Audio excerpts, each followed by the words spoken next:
নমস্কার, study of হিস্ট্রিতে সবাইকে স্বাগত। আজ আমি ক্লাস 7 চ্যাপ্টার 7 অর্থাৎ এই অধ্যায় তথা জীবনযাত্রা ও সংস্কৃতি সুলতানি ও মুঘল যুগ, এই অধ্যায় থেকে 5 নম্বরের যে সমস্ত গুরুত্বপূর্ণ প্রশ্নগুলো হয় তা তোমাদের সামনে তুলে ধরব। আমি এই অধ্যায় থেকে আগে পার্ট 1 আকারে 1 নম্বরের প্রশ্ন উত্তর এবং পার্ট 2 আকারে 2 ও 3 নম্বরের প্রশ্ন উত্তর তোমাদের সামনে তুলে ধরেছি।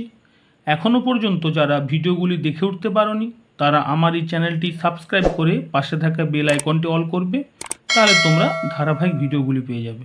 তাহলে আজ তোমাদের কাছে 5 নাম্বার অর্থাৎ পার্ট 3, তোমরা তাহলে দেখো।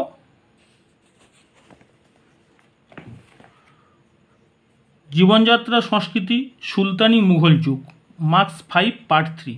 প্রথমে কি রয়েছে, একের দাগের কোশ্চিন, টিকা লেখো গুরু নানক বা গুরু নানক সম্পর্কে লেখো। টিকাও আসতে পারে বা এভাবে অর দিয়ে বা এই কোশ্চিনটাও আসতে পারে। তাহলে প্রথমে তোমরা প্যারা করবে একটা। মধ্যযুগের ভক্তিবাদী আন্দোলনের অন্যতম শ্রেষ্ঠ প্রচারক ছিলেন গুরু নানক। তার প্রবর্তিত ধর্মমত শিখ ধর্ম নামে খ্যাত। শিখদের পবিত্র ধর্মগ্রন্থ গুরু গ্রন্থি সাহিব এ গুরু নানকের উপদেশ লিপিবদ্ধ রয়েছে। তারপরে কী রয়েছে না, পূর্বজীবন পয়েন্ট করবে এভাবে। 1469 খ্রিস্টাব্দে পাঞ্জাবের লাহোর জেলার তালবন্দি গ্রামের এক মধ্যবিত্ত পরিবারে গুরু নানক জন্মগ্রহণ করেন। বাল্যকালে শিক্ষালাভ করার পর তিনি কেরানির কাজ শুরু করেন এবং বিবাহ করে সংসারী হন। 2 নম্বর পয়েন্ট কী রয়েছে না, সংসার ত্যাগ। আধ্যাত্মিক জগতের প্রতি আকর্ষণের জন্য স্ত্রী পুত্রসহ সংসার ধর্ম ত্যাগ করেন। এই সময় তিনি মক্কা, বাগদাদ প্রভৃতি স্থানে ঈশ্বর চিন্তায় ঘুরে বেড়ান। পরের পয়েন্ট কী রয়েছে না, ধর্মমত পয়েন্ট। সৎ শ্রী আকাল বা সত্যস্বরূপ ভগবানের আরাধনা গুরু নানক প্রবর্তিত ভক্তি ধর্মের মূল মন্ত্র ছিল। গুরু নানকের মতে নাম অর্থাৎ ঈশ্বরের নাম জপ করা, দান মনের সেবা, স্নান করা বা দৈহিক শুদ্ধতা এর মাধ্যমে ঈশ্বরলাভ সম্ভব। তিনি জাতিভেদ প্রথার ঘোর বিরোধী ছিলেন। তারপরে তোমরা শেষ পয়েন্ট কী রয়েছে, প্রভাব দিবে শেষ পয়েন্ট। হিন্দু মুসলমান সহ সব সম্প্রদায়ের মানুষ গুরু নানকের শিষ্যত্ব গ্রহণ করেন। তার অনুগামীরা শিখ নামে পরিচিত।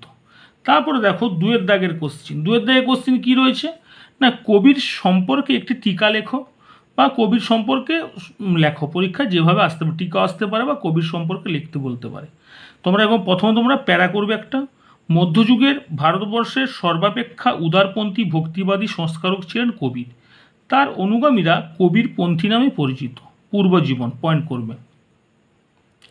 কবির ছিলেন এক বিধবা ব্রাহ্মণীর সন্তান, কিন্তু তিনি লালিত পালিত হয়েছিলেন এক মুসলিম তাঁতির পরিবারে।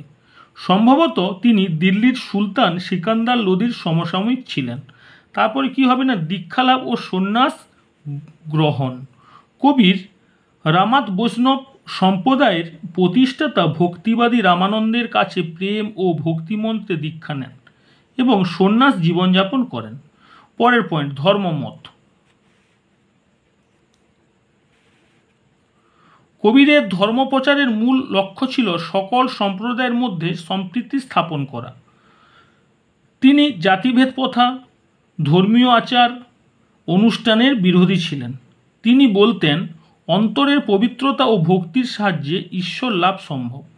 তাই তার দুই পংক্তির দোহাকে বা শ্লোককে কি বলে, দোহা। ঠিক আছে, তার 2 পংক্তির শ্লোককে বলে দোহা। এগুলো তোমাদের 1-2 নম্বরের কোশ্চিনে আগের পার্টে দিয়েছি, তোমরা দেখে নিবে। তারপরে রয়েছে প্রভাব, পরের পয়েন্ট। কবিরের ভক্তিবাদের প্রভাবে বিভিন্ন ধর্মের মধ্যে সম্প্রীতির পরিবেশ গড়ে উঠেছিল এবং জাতিভেদ প্রথার কঠোরতা হ্রাস পেয়েছিল। কবির রচিত দোহাগুলি শুধুমাত্র ধর্মের আধ্যাত্মিক সম্পদ নয়, হিন্দি সাহিত্যের ও মূল্যবান সম্পদ ছিল। তারপরে 3 দাগের কোশ্চিন কী রয়েছে না, হচ্ছে শ্রী চৈতন্যদেব, টিকা। মধ্যযুগের ভক্তিবাদী আন্দোলনের অন্যতম পুরুষ ছিলেন শ্রী চৈতন্যদেব। তার প্রচারিত ধর্মমত গৌড়ীয় বৈষ্ণব ধর্ম নামে পরিচিত। ঠিক আছে, ধর্ম রেপ দিবে এখানে পরিচিত। তিনি তার অনুগামীদের কাছে ভগবান বিষ্ণু রূপে পূজিত হতেন। পূর্বজীবন। শ্রী চৈতন্যদেব 1486 খ্রিস্টাব্দে বাংলার নবদ্বীপের এক সম্ভ্রান্ত ব্রাহ্মণ পরিবারে জন্মগ্রহণ করেন। বাল্যকাল থেকে ব্যাকরণ, দর্শন প্রভৃতি শাস্ত্রে অধ্যয়ন করেন। পরের পয়েন্ট, দীক্ষালাভ। শ্রী চৈতন্যদেব 22 বছর বয়সে বৈষ্ণব ধর্মগুরু ঈশ্বরপুরীর কাছে কৃষ্ণ মন্ত্রে দীক্ষালাভ করেন। পরের পয়েন্ট, সন্ন্যাস। শ্রী চৈতন্যদেব 24 বছর বয়সে সন্ন্যাস ধর্মগ্রহণ করে বৈষ্ণব ধর্ম প্রচারে ব্রতী হন। 4 নম্বর পয়েন্ট কি রয়েছে না ধর্মমত। শ্রী চৈতন্যদেব বৈষ্ণব ধর্মের মূল মন্ত্র বৈরাগ্য, প্রেম ও জীবের প্রতি দয়ার আদর্শ প্রচার করেন। তিনি জাতিভেদ প্রথা, ধর্মীয় আড়ম্বর ও ব্রাহ্মণের প্রাধান্য অস্বীকার করেছিলেন। পরের পয়েন্ট কি রয়েছে মৃত্যু। চৈতন্যদেব 1533 খ্রিস্টাব্দে পরলোক গমন করেন। এভাবে তোমরা পয়েন্ট দিয়ে লিখবে, দেখবে তোমরা পরীক্ষায় বেশি নাম্বার পাবে। ঠিক আছে, তারপর প্রভাব। শ্রী চৈতন্যদেবের ভক্তি ধর্মের প্রভাবে জাতি, ধর্ম, বর্ণ নির্বিশেষে সর্বস্তরের মানুষ তার শিষ্যত্ব গ্রহণ করেন। তার কয়েকজন উল্লেখযোগ্য শিষ্য হলেন জবন হরিদাস। পরীক্ষা তোমাদের শর্ট কোশ্চেন বা 1 নাম্বার কোশ্চেন আসতে পারে যে চৈতন্যদেবের একজন শিষ্যর নাম লেখো। জবন হরিদাস, রূপ গোস্বামী, সনাতন গোস্বামী এবং উড়িষ্যার প্রতাপ রুদ্রদেব, এগুলো তার কে ছিল? শিষ্য ছিল। পরের কোশ্চিন, 4 দাগের কোশ্চিন।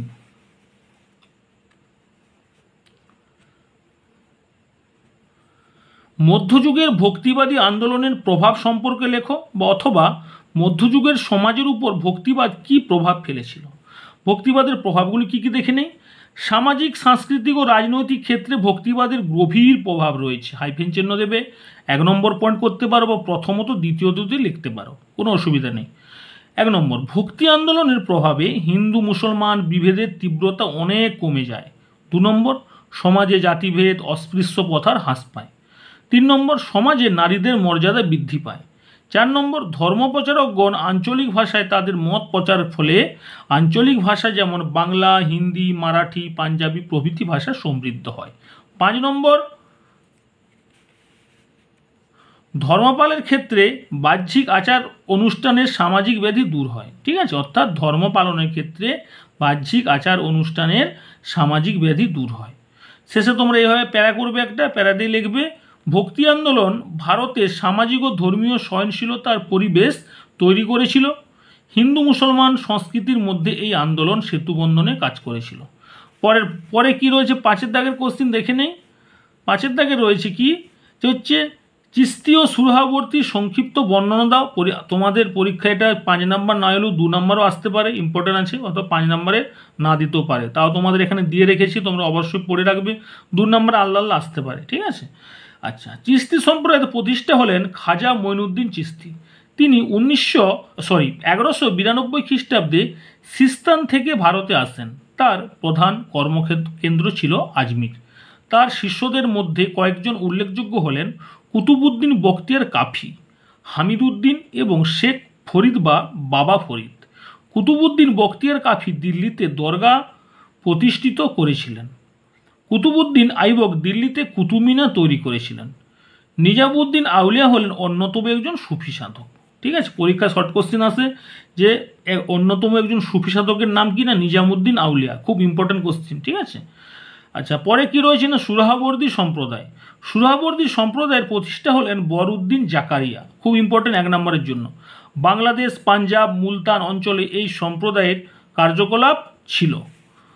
হামিদউদ্দিন নাগরী ছিলেন এই সম্প্রদায়ের উল্লেখযোগ্য সন্ত।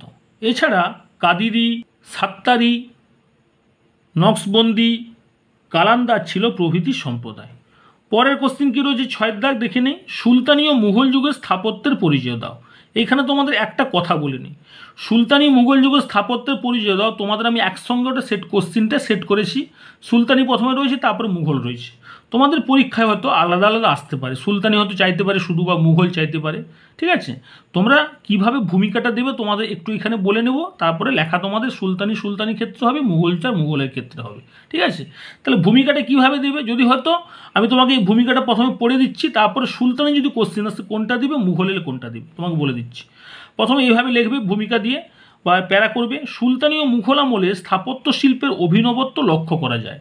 সুলতানি যুগে ইন্দো ইসলামীয় স্থাপত্যের উদ্ভব এবং মুঘল আমলে ভারতীয় পারসিক ধারার সংমিশ্রণ এই স্থাপত্যের ক্ষেত্রে উল্লেখযোগ্য দৃষ্টি রেখেছিল। এবারে যদি তোমাকে বলবো যে সুলতানি যদি চায় আল্লাহ করে স্থাপত্য, তখন কি লিখবে? লিখবে সুলতানি আমলে, মুঘলটাকে তখন বাদ দিবে। স্থাপত্য শিল্পের অভিনব লক্ষ্য করা যায়। সুলতানি যুগে ইন্দো ইসলামীয় স্থাপত্যের উদ্ভব, ঠিক আছে, হয়েছিল। বাস অতটা লেখার পর তারপরে এখানে চলে আসবে স্থাপত্য উল্লেখযোগ্য দৃষ্টি রেখেছিল, এরকমভাবে তোমরা লিখে নিতে পারো। তারপর মুঘল এলে ঠিক কী করবে? সুলতানি জায়গাগুলোকে বাদ দিয়ে মুঘলটা লিখবে। মুঘল আমলে স্থাপত্য শিল্পের অভিনবত্ব লক্ষ্য করা যায়। মুঘল আমলে ভারতীয় পারসিক ও ধারার সংমিশ্রণে স্থাপত্যের ক্ষেত্রে উল্লেখযোগ্য দৃষ্টি রেখেছিল। দিয়ে প্রথমে 2 লাইন লেখার পর তারপরে মেন টপিকে ঢুকবে। তাহলে প্রথমে এবার দেখে নেই সুলতানি আমলে স্থাপত্য, তাই তো? তাহলে সুলতানি আমলে স্থাপত্যের বিকাশকে 3 ভাগে ভাগ করা যায়। প্রথম পর্ব দাস ও খলজি সুলতানদের আমলে স্থাপত্য, 2 দ্বিতীয় পর্ব তুঘলক সুলতানদের আমলে স্থাপত্য এবং তৃতীয় পর্ব সৈয়দ ও লোদি সুলতানদের আমলে স্থাপত্য। প্রথম পর্বে কি রয়েছে? প্রথম পর্বে রয়েছে যে দাস ও খলজি সুলতানদের আমলে স্থাপত্য, তাই তো? কুতুবউদ্দিন আইবকের সময় ইন্দো ইসলামীয় স্থাপত্যের অনুকরণে নির্মিত হয় কুয়াত উল ইসলাম মসজিদ। কুতুব মিনার এবং আজমিরের 2.5 দিন কা ঝোপড়া সুলতান গিয়াসউদ্দিন বলমন দিল্লিতে লাল প্রসাদ তৈরি করেন। আলাউদ্দিন খলজি আলাই দরওয়াজা নির্মাণ করেন। তোমাদের এগুলো সব 1 নম্বরে শর্ট কোশ্চেনে পার্ট 1-এ দেওয়া আছে, দেখবে খুব ইম্পর্টেন্ট, পরীক্ষায় আসে, আলাদা আলাদা করে আসতে পারে, MCQ SCQ শূন্যস্থান পূরণ এইভাবে আসে। তারপরে দেখো দ্বিতীয় পর্ব তুঘলক আমলে। তুঘলক সুলতানদের আমলে গিয়াসউদ্দিন তুঘলক নির্মিত তুঘলকাবাদ নগরী, মোহাম্মদ বিন তুঘলক নির্মিত আদিলাবাদের দুর্গ এবং জাহাপনা নগর এবং ফিরোজ শাহ তুঘলকের ফিরোজাবাদ নগর। এবার আসবো কি তৃতীয় পর্ব। তৃতীয় পর্ব কি রয়েছে? সৈয়দ ও লোদি সুলতানদের আমলে, অর্থাৎ কি না, সৈয়দ বংশের প্রতিষ্ঠাতা খিজির খাঁ খিজিরাবাদ ও মুবারক শাহ মুবারকবাদ নামে শহর 2টি গড়ে তোলেন। লোদি সুলতানদের আমলে নির্মিত হয় বড়ে খান, ছোটে খান, মটকা মসজিদ প্রভৃতি। এবারে আমরা আসবো কি মুঘল স্থাপত্য। তাহলে মুঘল স্থাপত্য দেখে নিই এবারে। মুঘল স্থাপত্য কী রয়েছে না, মুঘল স্থাপত্যে 1, 2, 3, 4 এরকম 5 পয়েন্ট করতেও পারো, বা তোমরা বাবরের আমলে লিখতে পারো, বা যখন আকবর আসবে আকবরের আমলে এভাবে তোমরা পয়েন্ট করতে পারো, কোনো অসুবিধা নেই, করলেও ভালো হয়। যেমন কি প্রথমে তোমরা এটা হয়তো বাবরের আমলে বলে পয়েন্ট করলে। বাবরের আমলে স্থাপত্যের নিদর্শন ছিল কাবুলিবাগ মসজিদ ও সম্বলের জামা মসজিদ। হুমায়ুনের আমলে কিছু নির্মিত হয়নি। 2 নম্বর, সম্রাট আকবরের সময় বিশেষভাবে স্থাপত্যের প্রভাব লক্ষ্য করা যায়। তার আমলে নির্মিত হয় হুমায়ুনের সমাধিসৌধ 1565 খ্রিস্টাব্দে। এছাড়া 176 ফুট উচ্চতা বিশিষ্ট ফতেপুর সিক্রির বুলন্দ দরওয়াজা, জামি মসজিদ, খাসবাগ ও দেওয়ানি খাস প্রভৃতি ছিল উল্লেখযোগ্য। তারপর হচ্ছে কী রয়েছে 3 নম্বর, অর্থাৎ কি 3 নম্বরে কী রয়েছে না, জাহাঙ্গীরের সময়, তাই তো? তাহলে জাহাঙ্গীর আমলে স্থাপত্যকৃতি ছিল নূরজাহানের পিতা ইতিমাদ উদ্দৌলার সমাধিসৌধ। অর্থাৎ কি জাহাঙ্গীরের সময় স্থাপত্যকৃতি উল্লেখযোগ্য কী ছিল না, নূরজাহানের পিতা, অর্থাৎ জাহাঙ্গীরের স্ত্রীর নাম কি নূরজাহান। নূরজাহান কথার অর্থ কি, জগতের আলো। তার যে পিতা অর্থাৎ কে না, তার পিতার উদ্দেশ্যে কি করেছিল না, হচ্ছে ইতিমাদ উদ্দৌলার সমাধিসৌধ করেছিল। আচ্ছা 4 নম্বর, শাহজাহানের রাজত্বকালে ছিল মুঘল যুগের স্বর্ণযুগ। তোমরা এটা শাহজাহান আমলে বলে পয়েন্ট করতে পারো। তার আমলে তার পত্নী মমতাজের স্মৃতির উদ্দেশ্যে তাজমহল শ্রেষ্ঠ স্থাপত্য। তাছাড়া লালকেল্লা, দিয়ানি খাস, মতি মসজিদ, জামা মসজিদ, খাসমল ও সিসমল ছিল অন্যতম। এগুলো তো পরীক্ষায় 1 নম্বর কোশ্চেন আসতে পারে, আলাদা আলাদাভাবে আসতে পারে। এবার আসবো কিনা 5 নম্বর। 5 নম্বর কী রয়েছে না, ঔরঙ্গজেব। ঔরঙ্গজেবের আমলে 2টি স্থাপত্য হলো লাহোর বাদশাহ মসজিদ এবং বারাণসীর মসজিদ। এছাড়া দিল্লিতে তিনি একটি মসজিদ করেছিলেন বা মসজিদ ছিল। তারপর শেষে তোমরা প্যারা করবে। তাছাড়া মুঘল যুগে প্রাদেশিক শাসকদের মধ্যে অন্যতম হলো প্রথম আদিল শাহের জামা মসজিদ, দ্বিতীয় আদিল শাহের সমাধি এবং ইমামবাড়া প্রভৃতি। অর্থাৎ ইমামবাড়া কোথায় অবস্থিত, ব্যাকেটের মধ্যে লেখা আছে লগ্ন। এবার পরের কোশ্চেন দেখো 7 দাগ, সুলতানি ও মুঘল যুগের সাহিত্য সম্পর্কে লেখো। এটা তোমাদের শেষ কোশ্চেন, গুরুত্বপূর্ণ।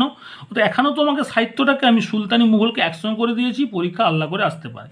তাহলে প্রথমে দেখো কি রয়েছে, সুলতানি ও মুঘল যুগে সম্রাট ও কবি এবং বিভিন্ন সাহিত্যিকদের মাধ্যমে সাহিত্য সম্ভারের বিকাশ ঘটেছিল। তাদের পৃষ্ঠপোষকতায় ফার্সি, বাংলা, মারাঠি, উর্দু ভাষা ও সাহিত্যের প্রভূত উন্নতি ঘটে। এবার আসবো কিনা সুলতানি যুগের সাহিত্য। ফার্সি ভাষা ও সাহিত্য। সুলতানি যুগে ফার্সি লেখক ছিলেন আমির খসরু। তিনি সবগি হিন্দ নামে একটি ফার্সি ভাষায় এক রচনা শৈলীর প্রচলন করেন। এছাড়া ফার্সি ভাষায় রচিত গ্রন্থগুলি হল মিনাজ ই সিরাজ রচিত তবকিদ নাসিরি, জিয়াউদ্দিন বরনি রচিত তারিকি ফিরোজশাহী। এই দুটো শর্ট কোশ্চেন, অর্থাৎ এই মিনাজউদ্দিন সিরাজ আর জিয়াউদ্দিন বরনির যেগুলো রয়েছে তবকিদ নাসিরি বা তারিকি ফিরোজশাহী, এগুলো তোমাদের টপ ইম্পর্টেন্ট 1 মার্কস, খুব ইম্পর্টেন্ট, পরীক্ষা আসে এগুলো। আচ্ছা, 2 নম্বর কিনা সংস্কৃত ও হিন্দি সাহিত্য। সুলতানি আমলে রচিত সংস্কৃত গ্রন্থগুলি হল স্মৃতিশাস্ত্র, রূপ গোস্বামীর ললিত মাধব ও বিদগ্ধ মাধব প্রভৃতি। হিন্দি ভাষায় রচিত সাহিত্যগুলি হল চাঁদ বরদায় রচিত পৃথ্বীরাজ রাসু, কবিদের দোহা এবং শিখ ধর্মগ্রন্থ গুরু গ্রন্থি সাহেব প্রভৃতি। 3 নম্বর কি রয়েছে না, উর্দু এবং আঞ্চলিক সাহিত্য। সুলতানি যুগে ফার্সি ও হিন্দি ভাষায় সমন্বয়ে উর্দু ভাষার জন্ম হয়। এই সমন্বয়ের প্রতীকৃত ছিলেন আমির খসরু। আঞ্চলিক ভাষা ও সাহিত্যের মধ্যে তেলেগু, মারাঠি, বাংলা প্রভৃতির বিকাশ ঘটেছিল। নেক্সট কি রয়েছে না, মুঘল যুগের সাহিত্য। দেখো তাহলে মুঘল যুগের সাহিত্য।